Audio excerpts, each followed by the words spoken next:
Kebangsaan Indonesia Raya. Monggo. Dumateng Ibu Mas Rara Hastuti kula aturi. Monggo. Para rawuh diaturi jumeneng. Nggih.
Para rawuh diaturi pinara. Nggih. Yang terhormat Bapak Budianto selaku Kepala Dinas Pariwisata dan Bojonegoro, Bapak Anom selaku Staf Ahli Direktur Jenderal Kebudayaan Republik Indonesia Sugeng Pramono enten Bojonegoro, Pak Didi saking Tulungagung, Pak Tri saking Blitar, Pak Bekti saking PPSBB Paguyuban Pamong Seni Budaya Bojonegoro, dan semuanya yang tidak mungkin kami sebutkan satu persatu. Memang sengaja di awal tadi kami menyampaikan dengan cara gundisi. Gundisi itu adalah cara pembuka dalam sebuah kesenian sandur. Ini coba kami sampaikan dalam setiap acara agar sense of belonging, rasa memiliki kita terhadap seni sandur itu menjadi melekat. Kalau ini kita lakukan terus menerus, akhirnya akan jadi khas. Oh, Bojonegoro membawa acaranya mesti nganggo cara gundisi. Makanya calon-calon MC itu nanti harus belajar gundisi. Gitu. Selain gundisi, ada tembang pembuka dalam setiap permulaan acara. Tolong Mas Zaki dan kawan-kawan, Mas Takim, saya dibantu ya. Bismillah.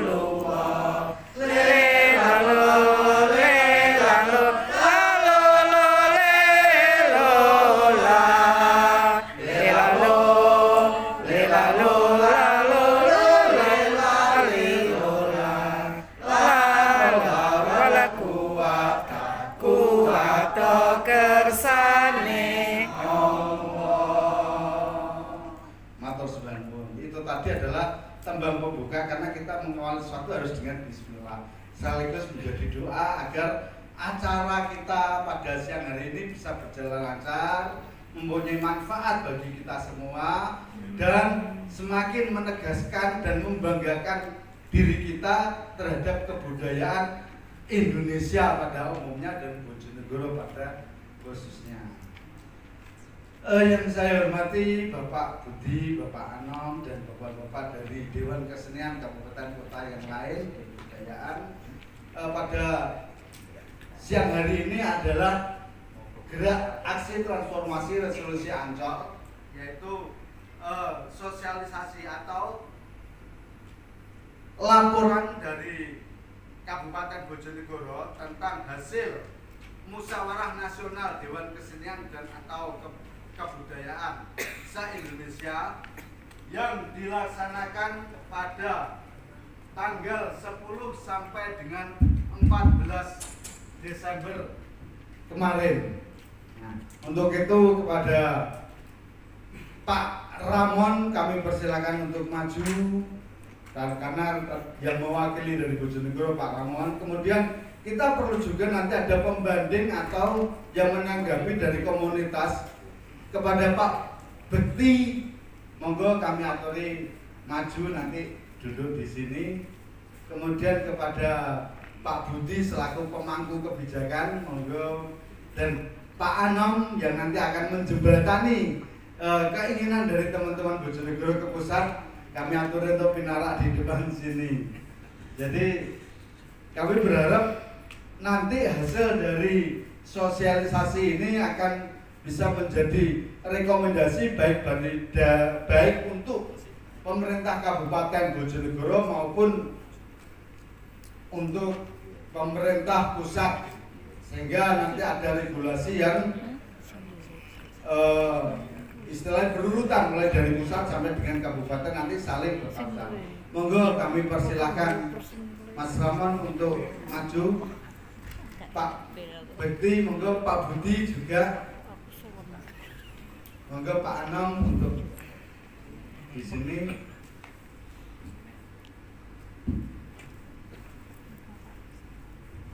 Pak Budi di depan. Pak Anom, nah, Pak Budi di sini. Ya, beliau itu adalah saksi nanti. Makanya nanti kalau ada disnya, beliau yang akan menegur. Baiklah, untuk mengawali acara ini akan kita dengarkan sambutan dan atau pembukaan dari Pak Budianto, SPD MM, Kepala Dinas Kebudayaan dan Pariwisata Kabupaten Bojonegoro selaku pemerintah Kabupaten Bojonegoro. Kepada Pak Budi kami persilahkan.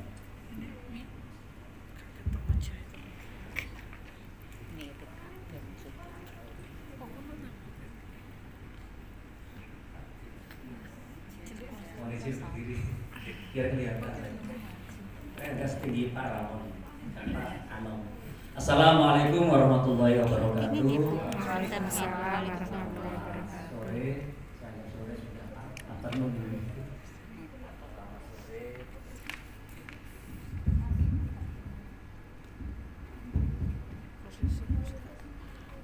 Selamat sore semua, salam sejahtera, salam budaya, rahayu. Saya hormati tamu kita dari staf khusus Dirjen Kebudayaan Pak Anom Astika. Saya hormati Pak Panitia FGD Resolusi Ancol hari ini, dan mudah-mudahan dengan adanya ini kita ada satu persepsi dan menjadi wadah untuk memberikan pertimbangan, dukungan, dan juga sebagai mitra pemerintah dalam rangka pemajuan kebudayaan. Namun inti dari semua itu adalah amanah dari Undang-Undang Nomor 5 Tahun 2017 tentang Undang-Undang Pemajuan Kebudayaan. Maka dari itu nanti saya tidak berbicara banyak, saya lebih mendengar banyak. Nanti hari ini silahkan yang dari berbagai unsur disampaikan, dari tokoh-tokoh disampaikan, saya akan mendengar yang baik. Dan kalau memang harus bicara halus, bisa kan bicara halus. Kita ini memang mendengarkan. Kalau memang logatnya harus pakai gondesan, monggo. Tadi Pak Anom, ini logat apa? Oh, ini logat khusus di seni sandur. Hebat. Mungkin baru dengar ini Pak Anam tentang sandur Bojonegoro. Sandur Bojonegoro ini bersama dengan Tuban Pak Anam sudah jadi BTP tahun 2018. Itu sudah diakui sebagai Warsa Benda Nasional selain yang kecil-kecilan yang lainnya.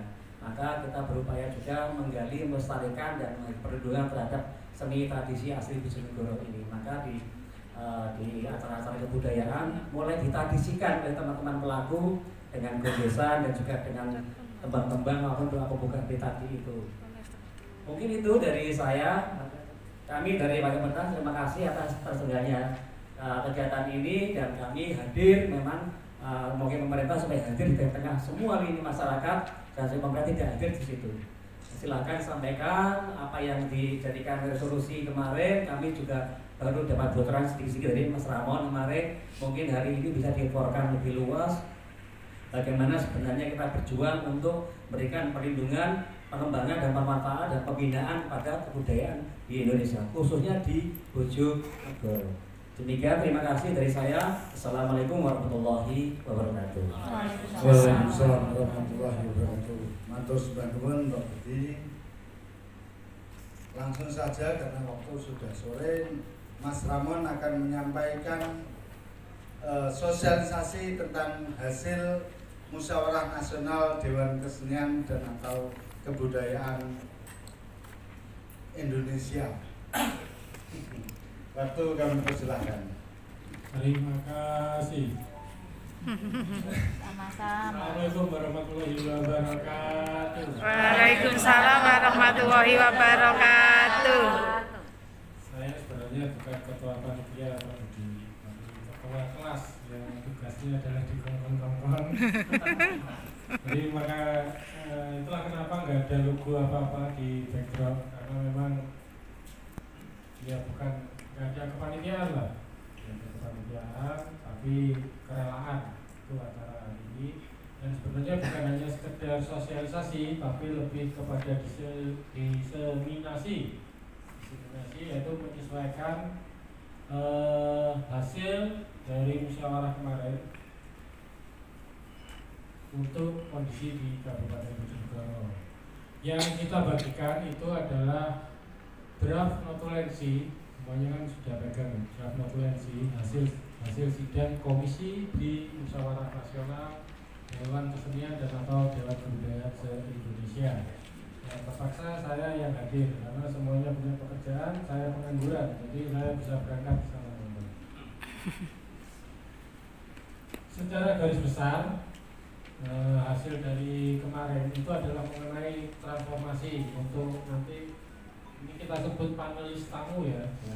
Nanti kalau ada yang dikoreksi, kita minta bantuan untuk mengkoreksi, terutama Pak Ano, Pak Didi ini orang paling berbahaya.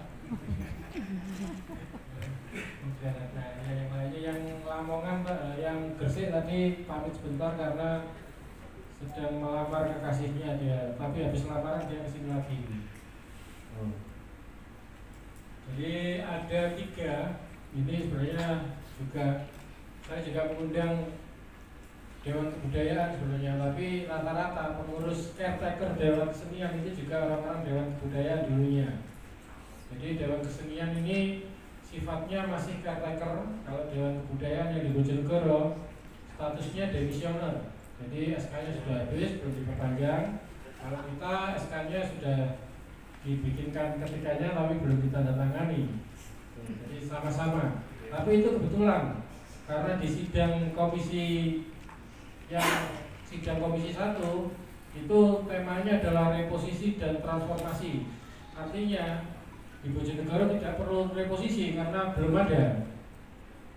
Tapi lebih ke positioning ya. Itu kebetulan, jadi tidak perlu repot-repot berubah, kita tinggal memantapkan saja.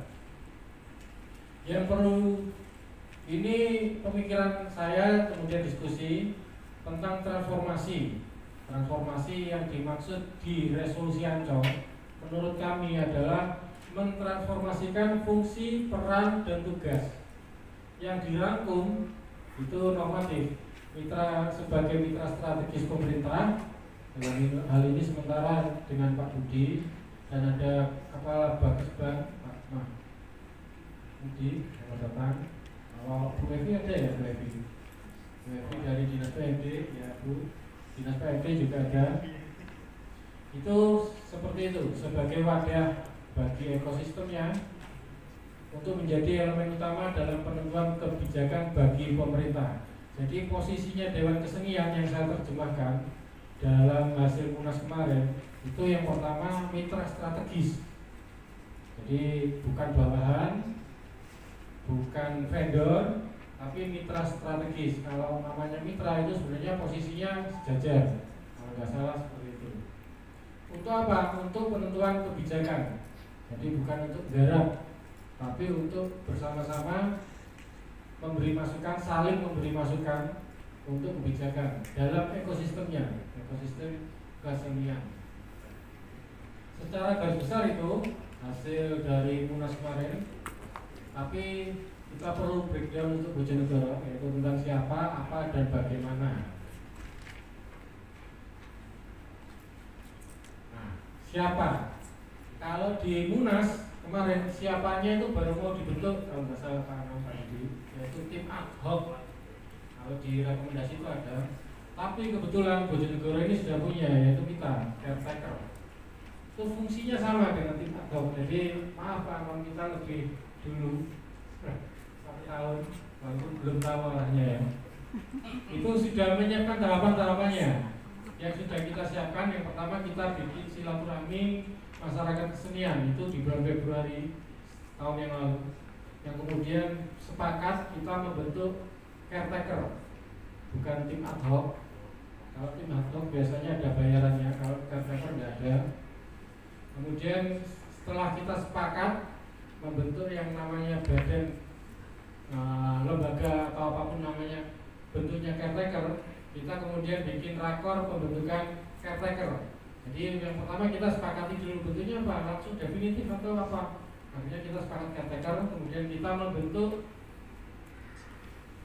siapa sih caretaker itu.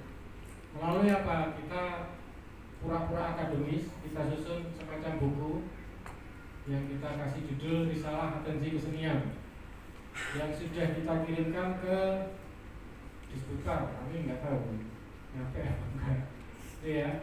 Setelah itu kita membuat musyawarah masyarakat kesenian di Barista, kalau nggak salah, di Barista Cafe, difasilitasi oleh Ademos. Waktu itu Ademos itu LSM-nya Pak Menseknek, difasilitasi itu artinya dibayari. Kemudian kita susun kepengurusan yang hingga sekarang kepengurusan caretaker ya, bukan kepengurusan definitif, yang hingga sekarang masih dinamis. Ada yang keluar, ada yang masuk tapi belum dapat posisi, masih dinamis. Setelah itu kita rajin dengan sangat terbatas melakukan sosialisasi, kegiatan publik, kemudian studi dan literasi, termasuk dengan Profesor Sumarsam, dengan politisi. Terus kita aktif di berbagai pertemuan seni budaya, lewat jalur budaya, oleh kelompok kerja, kemudian lewat forumnya Pak Bekti, Pak Guripan, Pamong Seni Budaya di Boron. Dari situ kita menghasilkan burung. Dari situ kita menghasilkan draft ADRT dan program kerja untuk Dewan Kesenian Bojonegoro, tapi sifatnya masih draft. Sekarang sudah. Lalu bagaimana? Itu lambangnya bukan lambang Majapahit, Pak. Tapi yang ada di PowerPoint ya logonya itu, makanya tak pakai ya. Bagaimana caranya supaya semua itu tahap demi tahap bisa terwujud? Yang pertama jelas sesuai dengan hasil Munas, legal standing kita harus jelas. Kemudian program kerjanya harus terarah berdasarkan visi misi. Itu yang umum itu bacanya legal standing ya, SK yang paling kecil, surat edaran dari pemerintah, kemudian yang tidak resmi berupa komitmen antara masyarakat kesenian melalui Dewan Kesenian nantinya bersama pemerintah. Jadi yang kecil-kecil itu masyarakatnya, kemudian dia tanahnya saling menunjuk. Visi kita draftnya itu Bojonegoro menjadi laboratorium kesenian tradisional bertaraf dunia dan akhirat. Dunia apa ya? Jadi tahapnya itu di tingkat lokal, dulu, regional, nasional, kontinental, internasional. Ya. Itu tingkatnya. Mungkin itu kalau dibagi 3 berarti 15 tahun. 15 tahun. Itu ya, apa saja sih yang akan dilibatkan draft kita? Itu kita ingin terlibat di tata kelola ruang publik. Kemudian juga tadi saya sempat ngobrol sama Pak Anom untuk pendataan. Jadi Bojonegoro ini punya mungkin tempat lain juga ada, namanya MIK, nomor induk kesenian. Tapi memang belum semuanya tahu, seniman belum tahu, apalagi yang belum bukan seniman itu juga nggak tahu. Saya saja baru tahu. Kemudian program, kemudian di bidang penganggaran tentunya itu sudah kita sesuaikan dengan hasil munas kemarin. Yang terlibat tentu saja Dewan Kesenian, masyarakat kesenian, lembaga desa, dan ekosistem lain. Nah, ini kemarin ada dari staf khusus juga Pak Alek yang memberikan pilihan tentang pengelolaan tata ruang. Nah, kendalanya di semua pemerintahan kabupaten, kota madya, provinsi itu adalah urusannya dengan PAD. Selalu itu. Jadi seniman tidak bisa gratis pakai karena urusannya dengan PAD. Bahkan tadi saya ngobrol sama salah satu komunitas skuter itu bulan September depan itu mau mendatangkan 1.000 orang. Mereka minta izin menggunakan lokasi Kayangan Nabi, tapi kembali ke masalah PAD, nggak bisa gratis. Padahal kan 1.000 orang kalau nggak bayar tiket, saya bilang kalau nggak bayar tiket fasilitas dari pemerintah, mereka minimal kan belanja di situ. Satu orang satu akuan 3.000, kalau satu orang ya banyak ya transaksinya. Tuh. Jadi selalu kendalanya di PAD. Kemarin Pak Alek itu mengusulkan bentuknya BLUT, BLU kalau di pusat, kalau di daerah BLUT.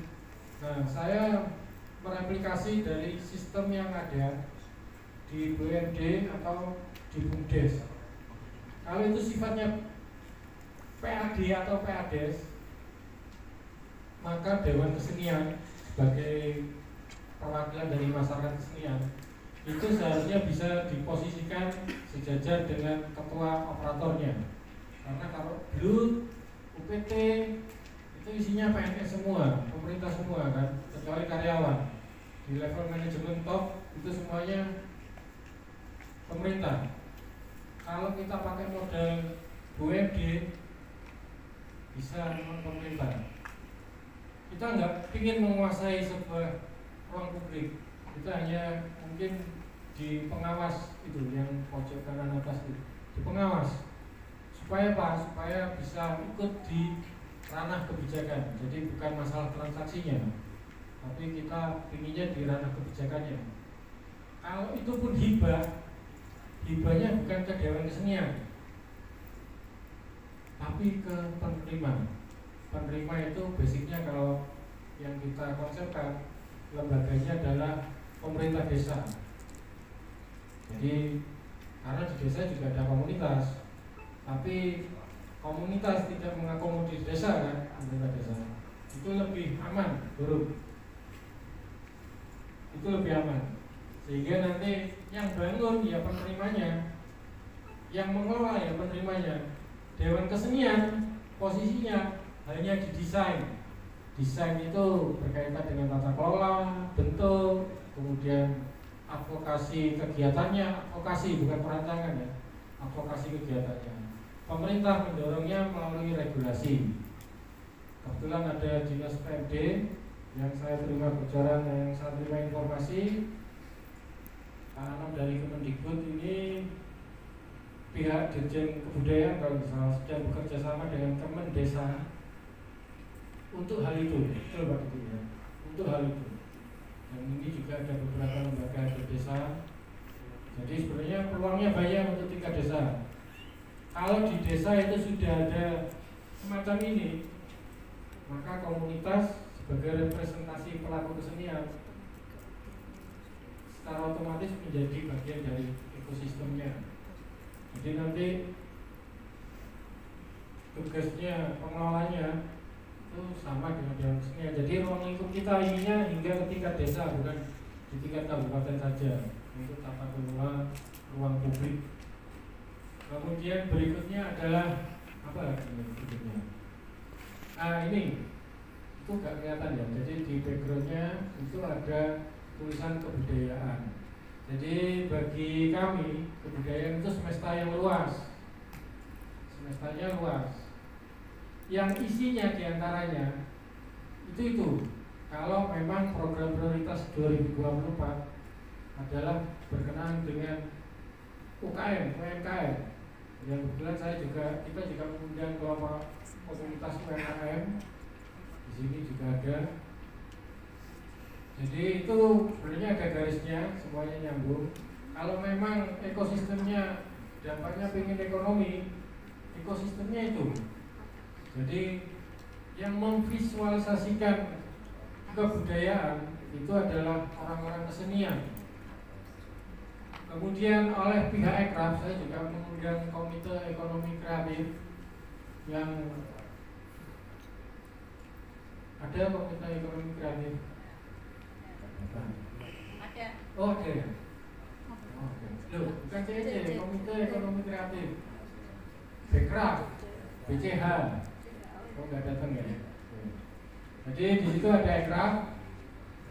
Ekraf itu nanti porsinya adalah memodifikasi hasil visualisasi dari orang kesenian terhadap kebudayaan yang ada. Untuk apa? Untuk disalurkan ke IKM dan UMKM.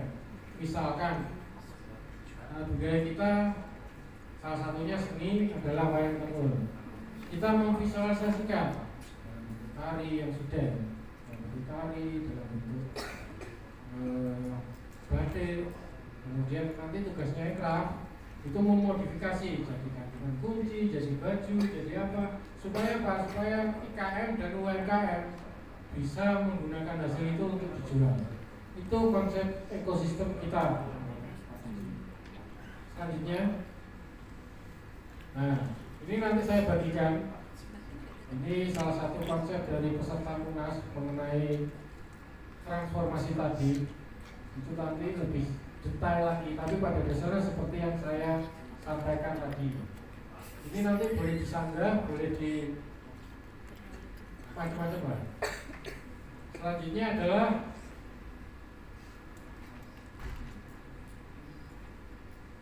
next. Terima kasih. Tuh. Jadi pada dasarnya, kalaupun nanti ada hibah Pak Kuderi dari PT ADS, selamat datang. Undangannya mendadak Pak. Jadi kalaupun nanti Dewan Kesenian atau apapun namanya setelah ada juknis dari pusat, kalaupun ada hibah, kalaupun ada anggaran, itu bukan untuk Dewan Kesenian, tapi untuk masyarakat kesenian. Secara langsung bukan untuk Dewan Kesenian. Jadi duitnya tidak dipegang, kalau itu berupa duitnya tidak dipegang Dewan Kesenian, tapi untuk kebutuhan masyarakat kesenian. Karena duit itu yang rusak sebenarnya dan tidak bisa disembuhkan oleh agama sekalipun. Itu ya. Jadi konsepnya seperti itu. Mungkin nanti perlu pihak PMD tadi kalau ngobrol dengan Pak Didi supaya ada desakan semacam kewajiban bagi pemerintah desa untuk membuat lembaga kesenian atau lembaga kebudayaan atau lembaga adat desa. Walaupun sudah ada nomenklaturnya, tapi kalau bisa diwajibkan untuk batas Pol, karena nantinya kita mau mendorong setiap setiap unit komunitas kita mau mendorong untuk jadi badan hukum, sehingga nanti mungkin hibahnya Kesbang lebih disediakan lebih besar ya, karena nanti akan banyak yang daftar itu ya. Kita juga punya badan hukum tapi nggak pernah minta Pak, karena nggak tahu caranya. Nanti semoga lebih besar lagi, demikian pula PMD, terus kemudian untuk BUMD Pak Sundari, saya sudah mengajukan proposal tapi mepet nggak apa-apa, karena yang penting tahu dulu kan kita punya kegiatan, nanti bukan untuk yang ini, untuk yang kemarin. Itu dari saya, nanti tolong dibantu kalau ada yang tidak benar jangan disalahkan tapi dibenarkan. Kalau sudah benar ya itu dari saya sementara, nanti boleh tanya jawab. Kalau mekanismenya tanya jawabnya tertulis saja supaya tidak bertengkar, tertulis saja, nanti toh kita ketemu setiap hari ya. Itu dari saya, silakan Kang Gerno untuk dilanjutkan. Matur suwun. Sedaya niki wau paparan ingkang sampun dipun aturaken dening Mas Ramo. Nggih. Akan tetapi kurang Undang-Undang Pemajuan Kebudayaan, Undang-Undang Nomor 5 Tahun 2017.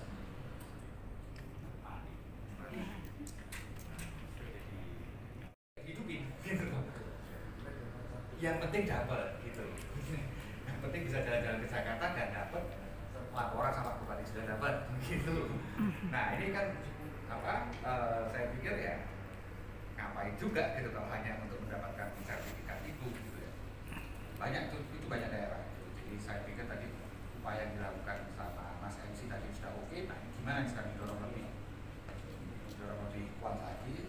Satu lagi juga termasuk misalnya kayak Kabupaten Gresik yang terkenal dengan Damar Kurung. Mereka masih belum tahu ini mau dibikinin apa nih Damar Kurung. Saya baru ngomong sebentar aja ke stafnya Pak Bupati. Kalau bisa semua penerangan di jalan tol Gresik itu bentuknya Damar Kurung gitu. Misalnya seperti itu gitu ya. Tapi kan nggak bisa bisik-bisik vendor atau apa enggak, tapi harus dewan yang ngomong ke pemerintah. Kenapa? Karena nanti manfaatnya bukan untuk pemerintah kabupaten tapi untuk para pengrajin gitu. Jadi logiknya bisa kayak begitu. Nah itu yang pertama gitu ya. Terus yang kedua, tadi disebut juga sama Mas Ramon itu soal kerjasama Kementerian Pendidikan dan Kebudayaan dalam hal ini Dirjen Kebudayaan dengan Kementerian Desa. Jadi kami tentu saja mengupayakan desa itu sebagai jantungnya kebudayaan itu bergerak bisa mendapatkan kemakmuran, bisa mendapatkan identitas dari kerja-kerja kebudayaan. Nah dalam hal ini kami dengan Kementerian Desa itu yang paling mendasar itu adalah penggabungan semua data kekayaan budaya desa masuk ke dalam SID, Sistem Informasi Desa. Sistem Informasi Desa ini nanti akan menjadi bagian dari ataupun data kekayaan budaya dari desa ini nantinya akan didorong di setiap desa untuk menjadi peraturan desa tentang perlindungan kebudayaan. Bentuknya apa? Peraturan desa ini munculkan peraturan desa tentang upacara adat A, peraturan upacara adat B, dan keluarkan semua di Pekdeska. Ganti kepala desanya, kebudayaan tetap jalan terus. Mainnya seperti itu. Jadi saya sangat berharap sekali teman-teman Dewan Kesenian Bojonegoro mendata komunitas apa saja yang ada di desa, kebudayaannya itu ya. Itu jadi supaya Mas Ramon dari minyak itu ada gunanya gitu lah, untuk kekayaan, untuk kesejahteraan segala macam gitu ya. Jadi apa saya pikir itu yang ketiga itu adalah soal yang juga kami bicarakan di Munas, itu adalah mendorong bukan hanya Kementerian Kebudayaan atau Kementerian Kebudayaan bisa hilang, tapi yang lebih penting sebetulnya adalah mendorong urusan kebudayaan itu menjadi bentuk wajib layanan dasar. Jadi wajib harus ada anggarannya dan harus ada layanan. Orang mau belajar satu itu tidak perlu bayar, mau belajar kita tidak perlu bayar, semua dapat. Orang terkena bencana bisa menikmati berbagai macam hiburan sekarang. Jadi kebudayaan itu bukan sesuatu yang mahal, dia harus menjadi bagian dari kehidupan masyarakat saya.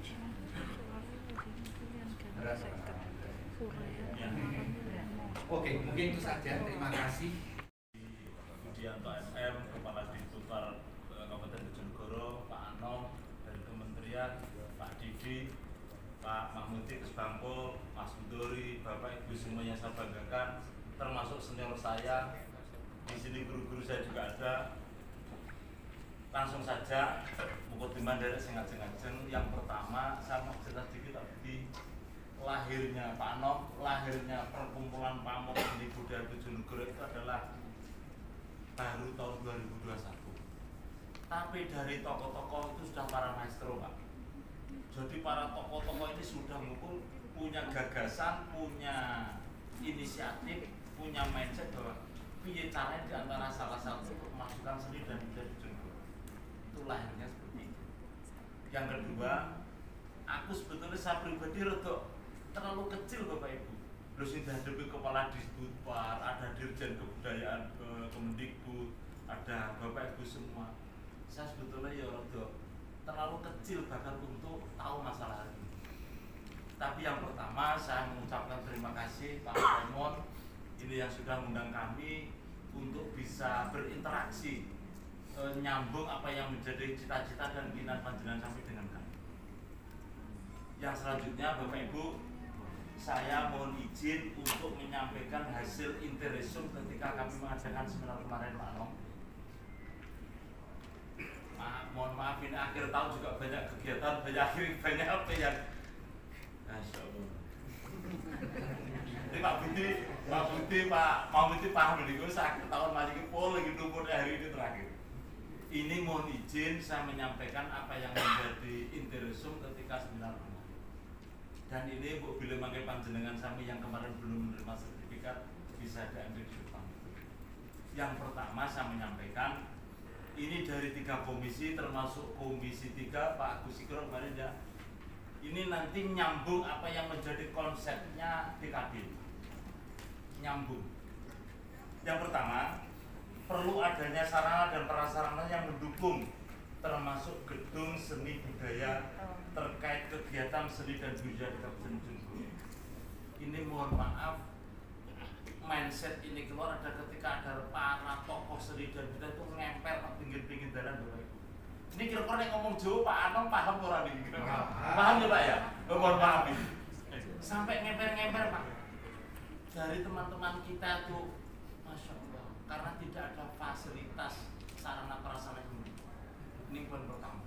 Yang kedua, bahwa melalui seni budaya sangatlah efektif untuk menyampaikan pesan-pesan moral kebangsaan, wawasan kebangsaan guna utuhnya NKRI.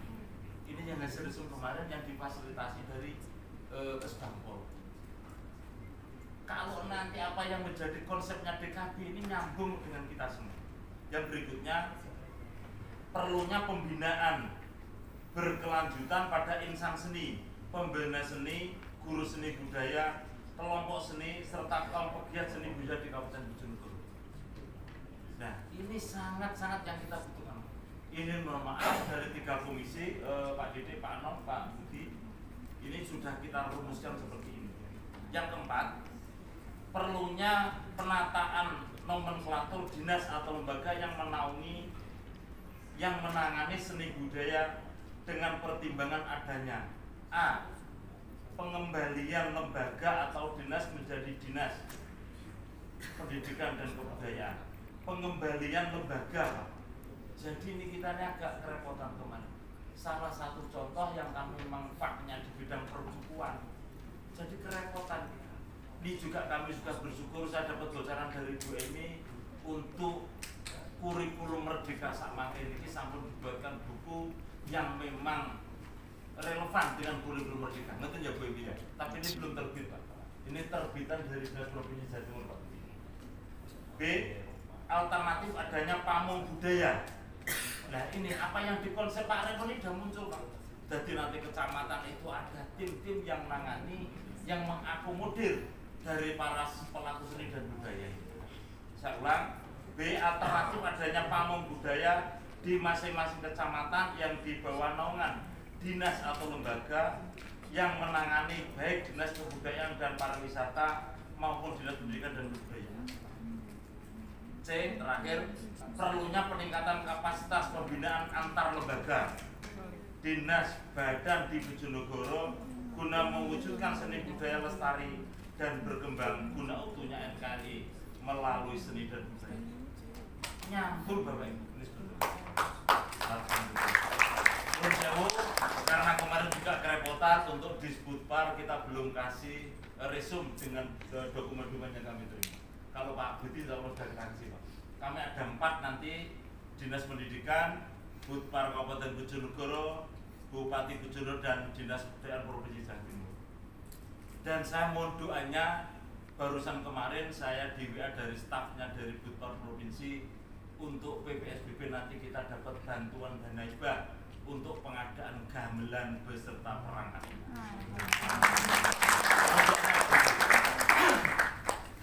Bapak Ibu yang saya hormati, ini monggo nanti kita ada semacam diskusi kesepakatan yang intinya saya paham ketika para pelaku seni di Bojonegoro adalah kurangnya sarana prasarana, kurangnya para pembina dan sebagainya. Nuwun sewu dulur kula piyambak misalnya Mas Mian hadir ini. Kemarin kita pentas dari berbagai unsur itu ngemper ke pinggir-pinggir atap. Coba kalau itu ada sarana dan prasarana, kita monggo itu nanti bisa untuk diambil eksekusi dari pemerintah. Untuk itu monggo nanti difasilitasi. Yang kedua untuk sarana prasarana lainnya, mungkin ada di beberapa zona itu bisa nanti bisa terwujud. Mohon juga nanti ada rekomendasi dari Dinas Pendidikan dan Kebudayaan, Ristek dan Teknologi untuk memberi rekomendasi terkait hal tersebut. Pak Anong atau tim-tim yang terkait bisa merekomendasi untuk itu. Saya paham Bapak Ibu di Bojonegoro ini sebetulnya sudah potensi sekali, sudah luar biasa terkait seni. Tapi memang ada banyak hal yang perlu sinergi antara pemerintah dan para pelaku seni. Ini yang perlu kita segera rumuskan. Kalau bisa nanti dari Pak Raymond membuat sebuah konsep yang intinya segera dieksekusi apa yang menjadi kebijakan pada hari ini. Yang selanjutnya Bapak Ibu,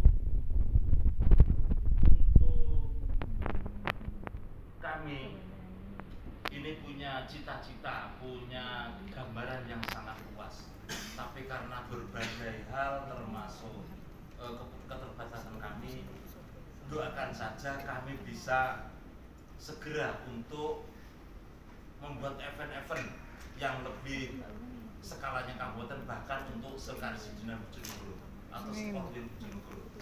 Baik itu nanti lomba dalang, lomba sinden, lomba karawitan misalkan.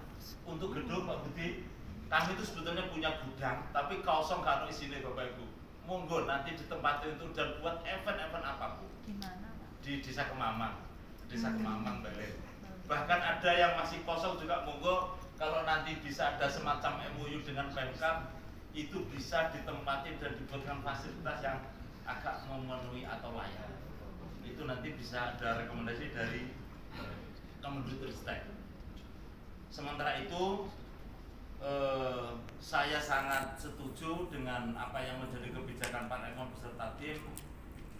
Harapan kami dari para pelaku seni dan budaya ada rumusan dan ada segera eksekusi terkait apa yang menjadi konsep dan resum kami untuk segera melaksanakan 2022 terkait tentang peran pemerintah pusat, provinsi dan daerah terkait tentang pemajuan kebudayaan.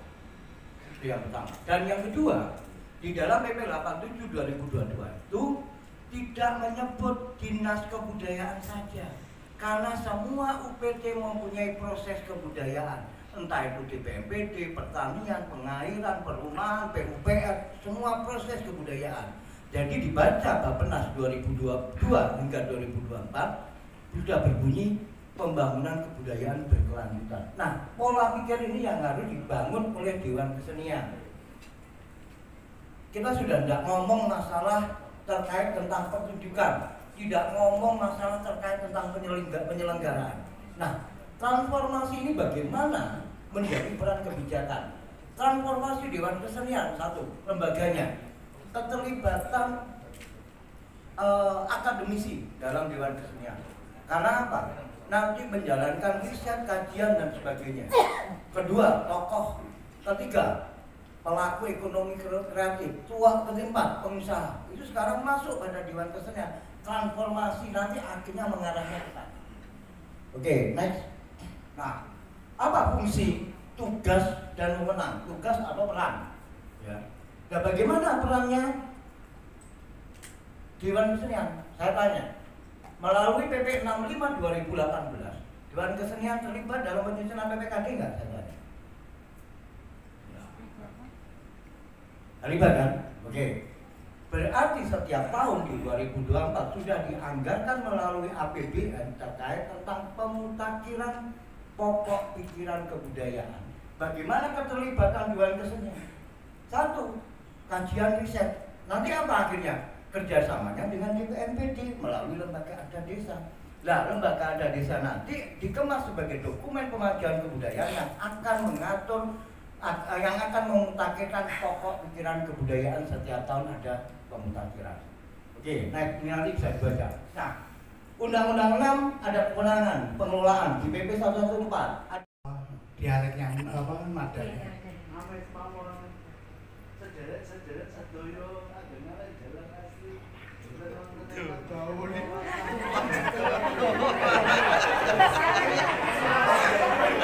Salam sejahtera. Salam. Om Swastiastu. Namo Buddhaya. Rahayu. Salam. Rahayu. Rahayu. Rahayu. Rahayu sahagunge dumadi. Nuwun Pak Kadis, Mas Remon, Bapak Ibu, para pinisepuh, Kaneman, napa niki wastane Sinomat, Dewan Perwakilan Rakyat Daerah 2 Kabupaten Blitar. Terus akhirnya hasil notulannya diminta oleh staf ahli lewat Mas Harun tadi dan sebagainya, jadinya digawe role model atau pilot apalah. Jadi sebenarnya permasalahannya ketika kita semua kemarin itu tanggal 11 sampai 13 atau 10 sampai 13 buktinya saya berangkat pamit sama nyonya itu tanggal 9, pulangnya tanggal 15. Ya, saya dipertanyakan dulu kegiatannya 11 sampai 12 ya orang bilang nanti itu perjalanan. Itu sebenarnya sama, permasalahannya kalau tarik benang merah itu hampir sama. Jadi tentang gregete Dewan Kesenian sendiri di mata pemerintah yang akhirnya ngefeknya itu di masyarakat. Ketika ngapunten saya ketiban campur itu tahun akhir Februari tahun 2020, periode berikutnya setelah 20 tahun Dewan Kesenian ada di Kabupaten Blitar.